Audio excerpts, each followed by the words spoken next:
I'll start a little out of order. The business is Barker's Marque Winery. We are located in the arbitrary region of Marlborough.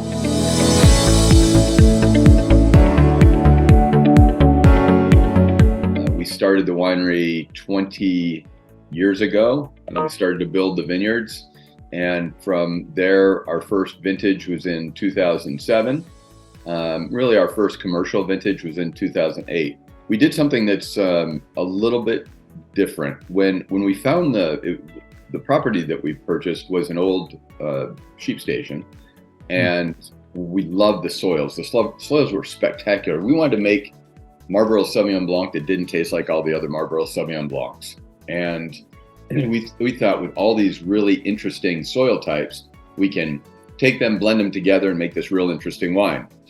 Well, as time has it and experiments have it, we kept looking at different blocks of the vineyard. And quite honestly, the different blocks made more interesting wine individually than they did if we blended them all together. Right. And it was just a funny thing. I thought, well, we really just wanted to have one wine. It's easy to market one Marlborough Sauvignon Blanc. But as it turned out, in 2008, we launched 4 Marlborough Sauvignon Blancs from the same vineyard. Each of them has a completely different taste profile because of the way that we made the wine. So in the part of the vineyard that's closest to the ocean is a sandy, loamy soil. The vineyard that's furthest away from the ocean, closest to the mountains, is more of a rocky alluvial soil. In between, there's this big, beautiful block of clay soil. And I'm pretty sure that's why Simon wanted to buy the land. He's classically trained in Sancerre, which is very heavy clay soils. And so we make a wine, 3 brooms, from that particular block. Pretty much everything we make is estate. We have grown the estate to outside our boundaries a little bit, but because of laws, we're still allowed to put estate on at least the wines that we're proposing for the UK market. 2 of the 3 anyways. And, 3 Brooms is probably our most preeminent brand. And that comes from this clay soil where we do a completely different canopy management and focus on, much lower yields, much more concentrated fruit. And it's proven to be, it's hard for me to call my own brand iconic, but the recognition that it gets throughout my wholesale network in the world and what it gets from, the publications is really quite amazing. Kind of interesting, you asked me about me, and anytime somebody asks me about me, I want to talk about the wines in the vineyard, right? Mm-hmm. However, my career goes back 32 years in the U.S. wine industry. I have worked kind of my way up through all the dirty, greasy ladders that exist in the business. So I started, pretty low on the rung. But as an importer, we, imported wines from all over the world. I got to travel all around the world in pursuit of these wines, and, continued to do so, working for some of the most prominent and well-recognized wineries in the United States, and then certainly around the world. And then before I left my corporate world to start both International Vines, which is my import company into the United States, and Barker's Marque Winery down in New Zealand, I'd been working for Evans and Tate Winery, which was a publicly traded winery based out of Margaret River, 2 million cases. I was the executive vice president, and we had a lot to do. So it was kind of interesting. I think that's where I started going down to New Zealand a little bit more, looking into some of the wines that New Zealand was making. And that's where I found Simon.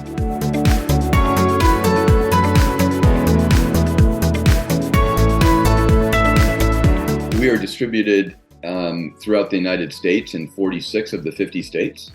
We also have distribution in a few areas of the Far East, Canada, and Ireland for the time being. Last year, we produced about 72,000 cases. We are in a current position where we can start to pick and choose where we want to do our business and how we want to do our business. And we've also been able to grow, in that 10% realm every year. Right. Most years, not every year. I mean, anytime you're coming off of 2020, you have to think, well, we didn't grow every year. Our distribution, what it looks like, quite honestly, it's different than what some of the most of the Marlborough Sauvignon Blancs. We tend to be about 40% on trade and about 60% off trade, while so many of them, certainly the ones that have the power tend to run directly to the big supermarket chains. It's not something that we're afraid of, but it is something that we're very careful about because we're still building that really great foundation. I guess something that's important when I say build foundation, Simon and I are first generation vintners. So nothing was really handed down to us, but it doesn't mean that we're not very focused on my 4 daughters and his 3 sons. So, we would like this to be a traditional, built winery that's passed on to, our kids and let them grow it. We've done well so that we don't feel like we have to make any stupid mistakes or sell short or, but we are big marketers. I'll spend $10 on marketing a case of wine before I'll discount it $5. Right. If that's a philosophical thing, I don't know, but we are brand builders and build that foundation, and we spend in order to build that foundation. And that's what makes the most sense to us, because the greater foundation that you have. Now, a distributor may look at this in the UK and say, well, we want to build it overnight. We want the money now. There's a real difference between how you build a winery. But for those distributors who are looking to have a winery 5 years from now, 10 years from now, 15 years from now, that have created a real foundation, a real platform for who and what they are, I can tell you that's what we've done in the United States.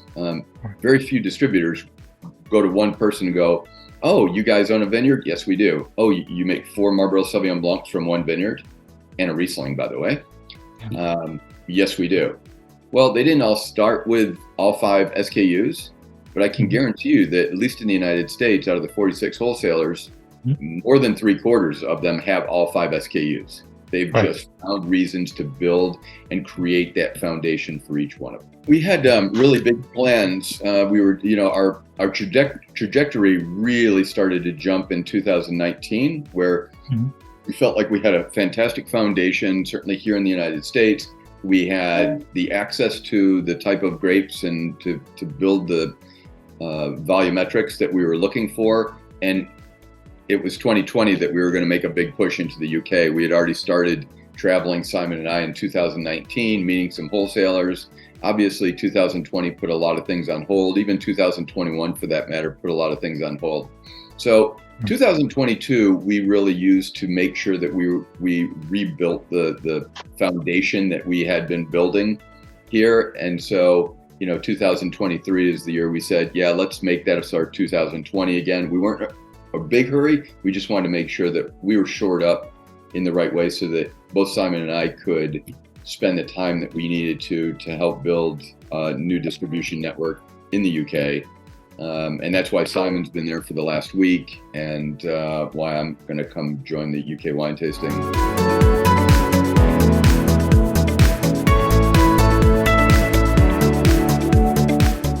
Simon and I talked about this, and while we have 5 SKUs, we thought, that'd be a little much to make a big push. We wanted to make sure that we were also presenting what we would consider to be the best of the best. So we've sent over samples for 3 Brooms Sauvignon Blanc, which is probably our most iconic. Ranga Ranga, also an estate labeled brand. Also Woolpack, which we feel like that label really fits right into the UK market. It's a little campy, but also it's a little more commercial than what we do with our other stuff. But there's nothing wrong with some easier sales.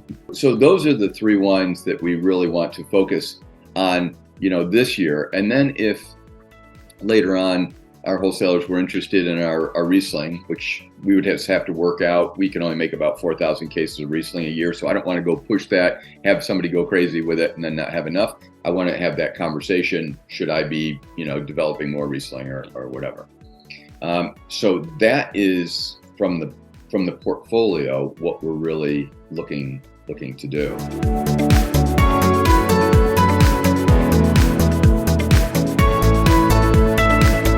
Well, I guess getting the vernacular down would be important. So, if in my understanding is, a distributor tends to be the importer, especially for the UK. Yeah. So it's one and the same. It's different here in the United States. I'm an importer, Right. but I have 46 distributors in 46 different states, right? So, Right. Yeah. but I handle the logistics. I make sure that the marketing is done to perfection. I make sure that our pricing stays aligned.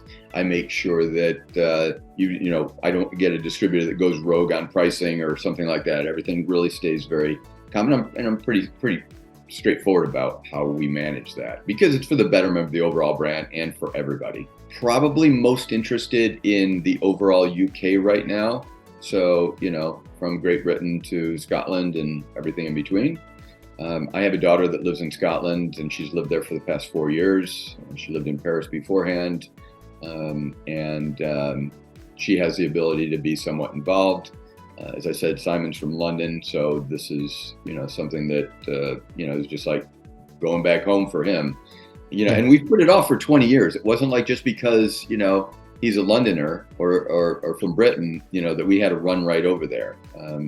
We were set up with a base here in the United States, and we knew if we could build build out 46 states here in the United States, that we would have the understanding of building out other places around the world, because 46 states might as well be 46 different countries, different laws, different customs, different consumer habits. And, we acknowledge and work within each of those. And so, and besides that, I'm reaching out and inviting people to the UK trade tasting that I know of distributors that we would like to meet. I know it's a tough time of the year for them to get out, just before, the holidays, really. Mm-hmm.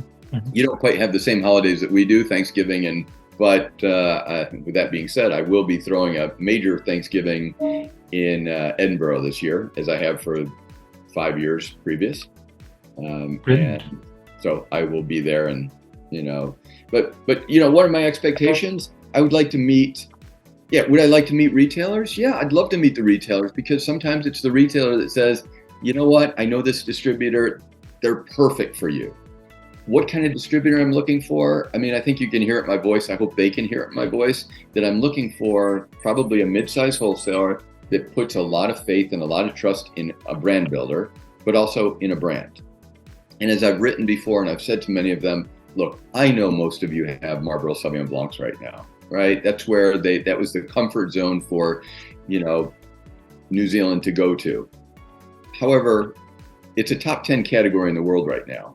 While only producing 1% of all the wine on earth, it's still a top 10 category.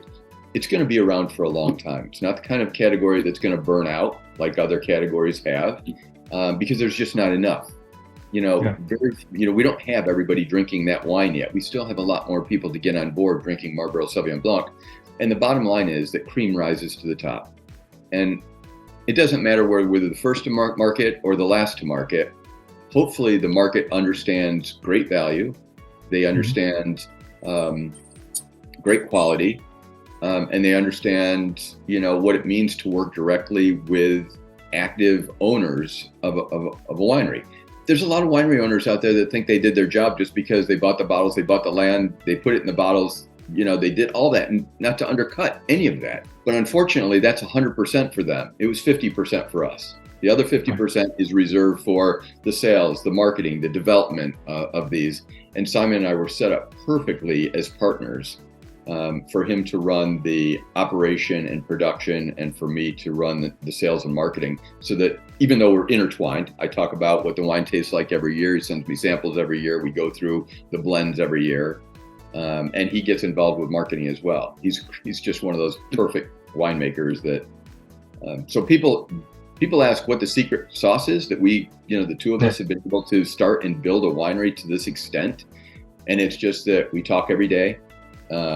We chat about things and catch things that normally big companies miss. Our people are fantastic and talk to each other just like he and I do. So we don't have those problems where, I should have done that, or we should have said this, or this could have happened if we only communicated. We talk all the time, and that's the secret sauce that we have that has made this grow and has made probably, I could say we're a foundation brand, which means within the top 10% or top 5% of sales revenue for maybe 10, 15 of our wholesalers already.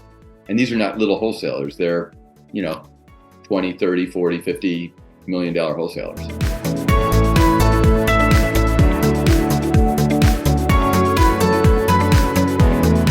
One thing that separates us from most is that when we realized that we could make 4 wines better than 1, we didn't let economies of scale get in our way. We didn't let profit get in our way. We wanted to make the absolute best wine that was given to us from our vineyards. That was the hard path to choose. That was the expensive path to choose. That was the path that had the less likeliness to succeed, but it was the best path. It was the right path for us to take. And I don't want to get preachy. It's just something that we chose to do. And here we are 20 years later, now validated that making the best possible wine that we could, even though that meant making 4 different Marlborough Sauvignon Blancs from essentially one vineyard, was the path that we had to take. We believe in minimal intervention between vine and wine. All of our wines are vegan. We do all of our filtration with pea protein. We are certified sustainable, and we put that on our front labels because we believe that's important. And we're members of AMW, which is Appalachian Marlborough Winery.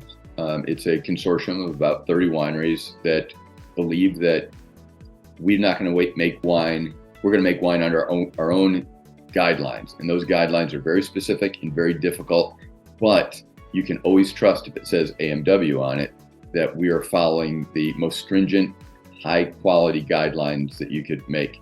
And by the way, every year the AMW picks 10 wines out of their entire fleet to represent the best of the best from AMW. And this year we have 2 of our wines in that top 10. So those are some of the key attributes and the key selling points. I wish, during something like this, I could be showing all of our marketing materials and all of the other things that we offer, but there's time for that. And that's easy as it's in a presentation that anybody might be interested in. We can flip that out, on email.